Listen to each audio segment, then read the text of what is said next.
নমস্কার বন্ধুরা, শাশুড়ি বৌমা হেসেলে তোমাদের সবাইকে স্বাগত। আজ আমি তোমাদের সাথে ছানার রেসিপি শেয়ার করব। দুধ থেকে কিভাবে ছানা তৈরি করে যায় তার রেসিপি নিয়েই হাজির হয়েছি। তাহলে চলো তোমরা দেখতে থাকো। এখানে 1 লিটার মতো দুধ আমি গ্যাসের মধ্যে গরম বসিয়ে দিয়েছি। দুধটা আমার উতলে উঠেছে। আর এদিকে আমি একটি ছানা তৈরির পাউডার নিয়ে এসেছি। এটি আমি বাজার থেকে নিয়ে এসেছি।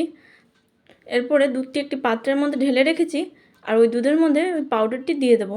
তোমরা চাইলে এই পাউডারের বদলে পাতিলেবু বা ভিনিগারও ইউজ করতে পারো। দেখো, এরপর একটি চামচের সাহায্যে আমি এটাকে নাড়িয়ে নিচ্ছি এবং খুব সুন্দরভাবে ছানাটা আমার কেটে গেছে।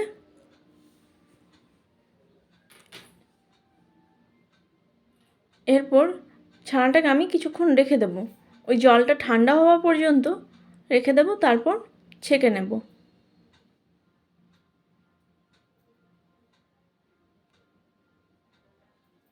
দেখো, ছানা এখানে আমার ছাঁকা হয়ে গেছে। তোমরাও এভাবে বাড়িতে তৈরি করে দেখো, খুব সুন্দর হয়েছিল ছানাটা আমার। আর হ্যাঁ বন্ধুরা, তোমরা যদি আমার ইউটিউব চ্যানেল থেকে দেখো তাহলে চ্যানেলটি সাবস্ক্রাইব করে দেওয়ার অনুরোধ রইল। আর যদি ফেসবুক থেকে দেখো তাহলে লাইক, কমেন্ট আর শেয়ার করে দেওয়ার জন্য অনুরোধ রইল। টাটা।